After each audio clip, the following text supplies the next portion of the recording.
Hello and welcome to MEE Live. I'm Matilda Mallinson. It's Thursday, the 12th of February, 2026. Today we continue our coverage of the Epstein Files following Wednesday's heated cross-examination of US Attorney General Pam Bondi. We'll look into an Emirati billionaire with whom Epstein discussed sex, fetishes, and UAE business relations. And to end, a spotlight on those who survived Epstein's violence, as the heavily redacted files fail to indict a single one of their living abusers.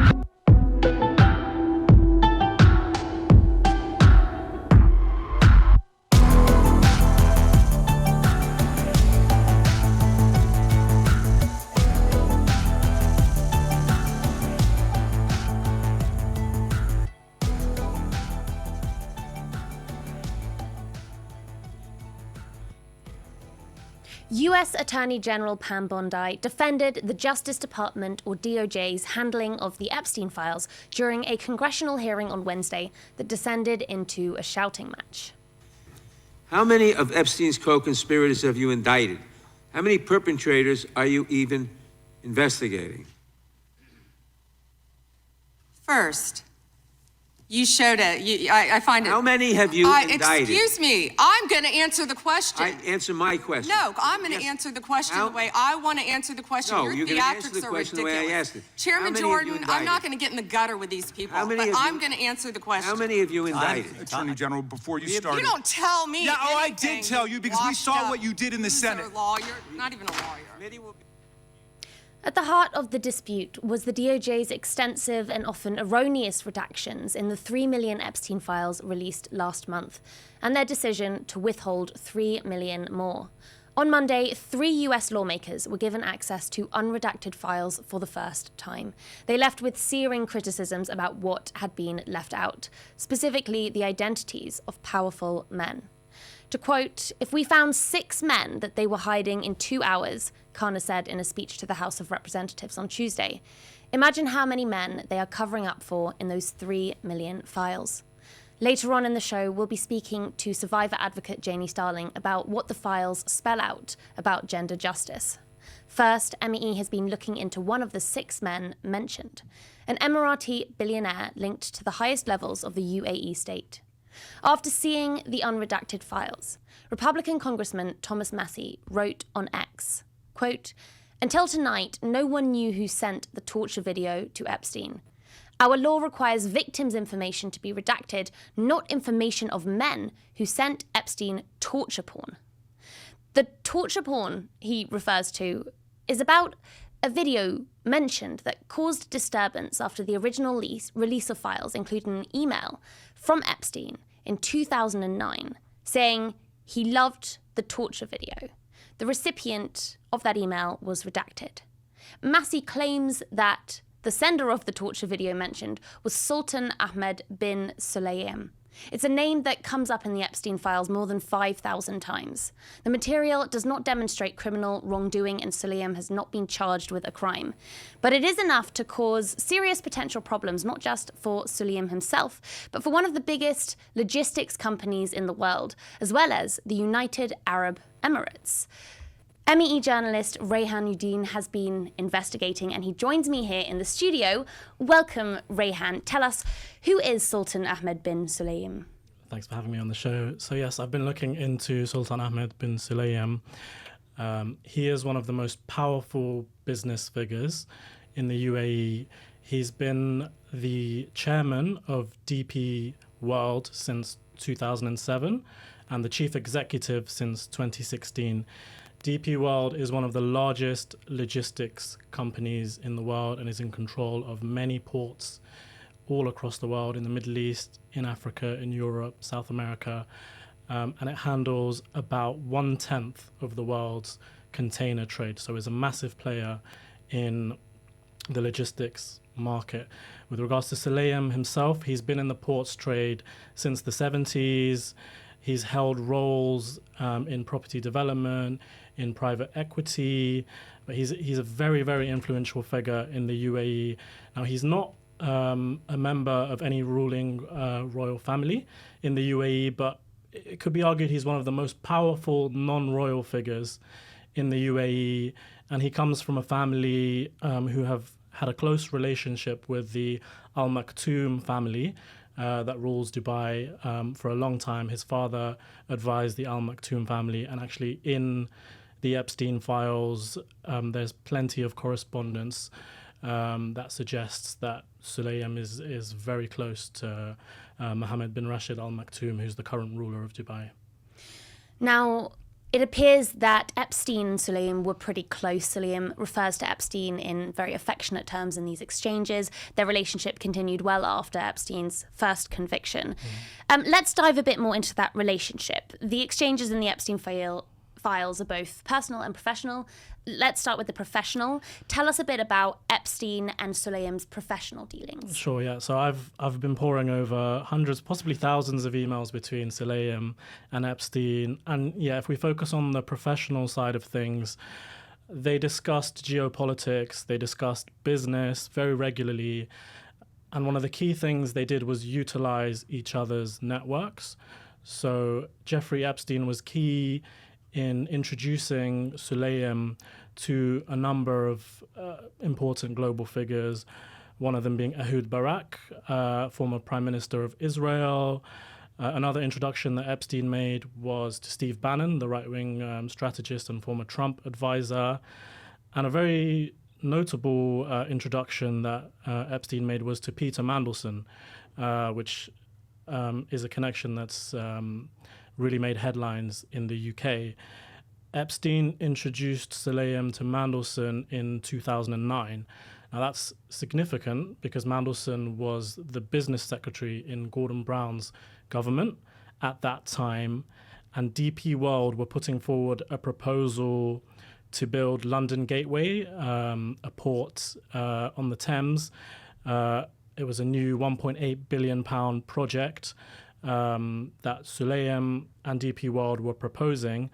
And through Epstein's connection to Mandelson, Sulayem was able to lobby Mandelson and, by extension, the UK government to guarantee loans to fund the project.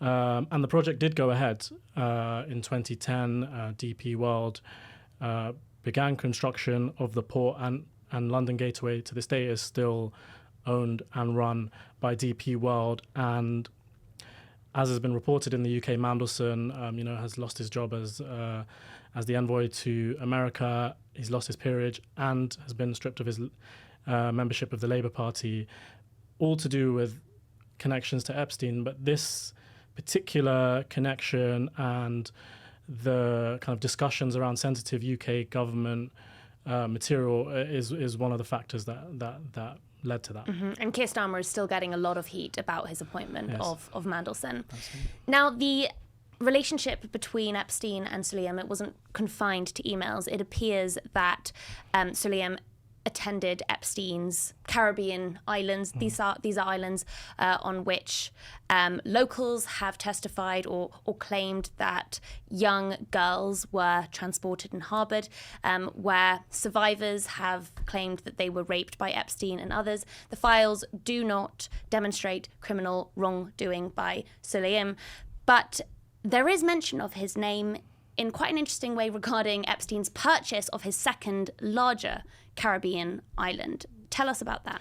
Yeah, so the correspondence shows us that Sulayem definitely visited Epstein's private Caribbean island. There's plenty of messages between the two of them talking about timings and schedules for meeting up at the island. There's a message where Sulayem talks about having had a great time having been on the island.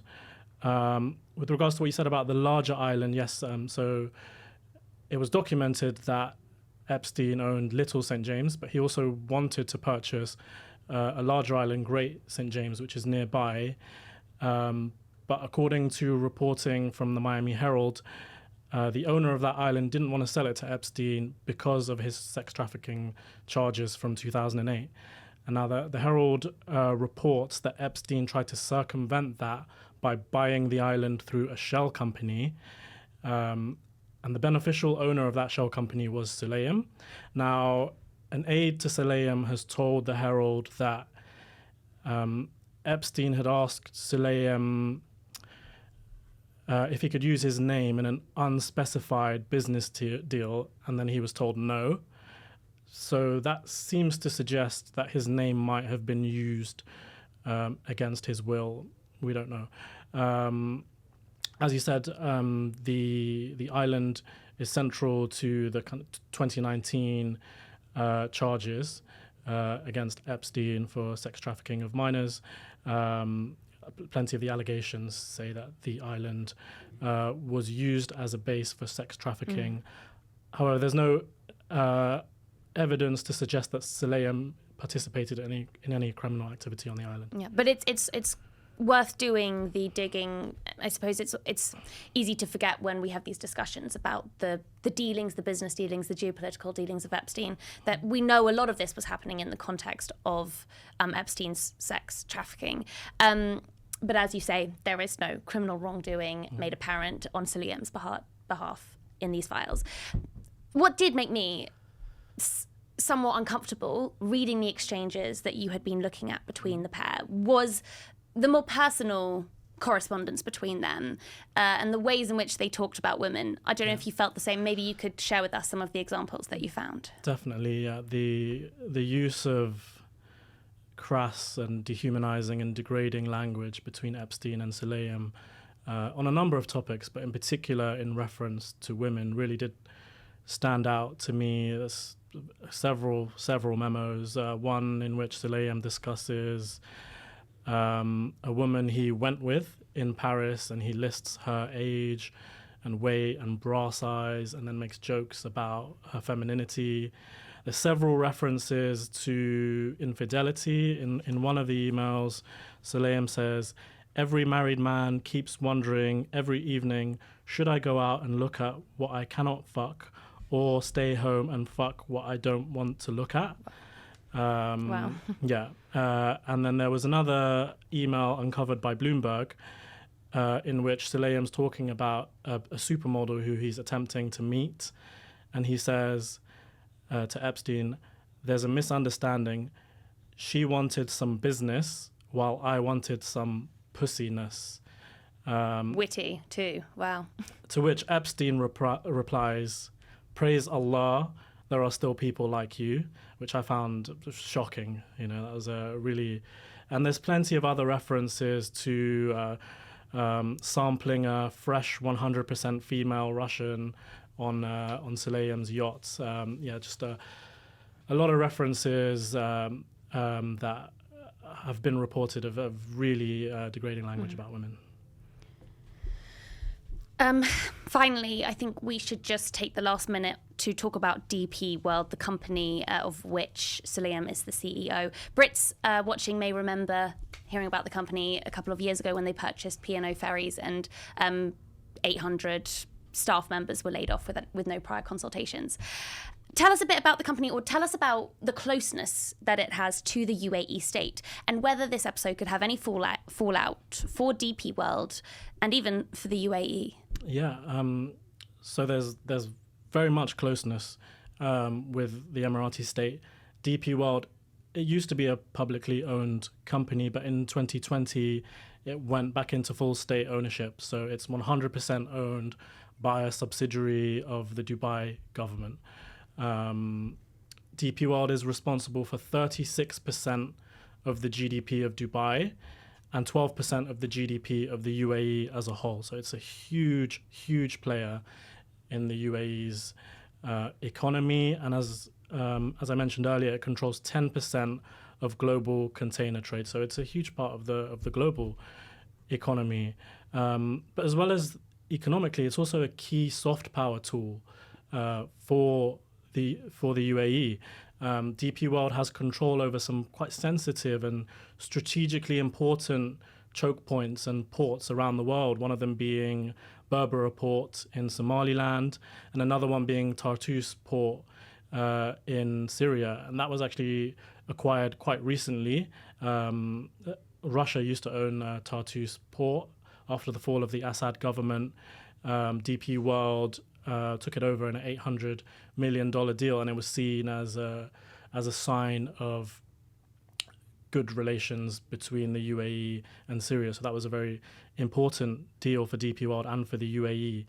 And so it's these economic and strategic factors that will worry the UAE. And in particular, we've seen two major developments over the past 2 days. We've seen two companies saying that they are going to withhold and pause future investments with DP World until the issue around Sulayem and his emails with Epstein are addressed. So one of those companies is... I'm afraid we're going to have to rush quite quickly to the end, but I mean... Yeah, one of them is Le Case, a major pension fund in Canada, and the other one is British International Investment, which co-owns the Somaliland port. So those two have said that any future investments with DP World are being paused until this situation is dealt with. So that's a factor that DP World and the UAE will take very seriously. And DP World did not respond to your request for comment by the time we went to air. That's correct. Rehan Uddin, thank you so much for joining us here on MEE Live. Thank you.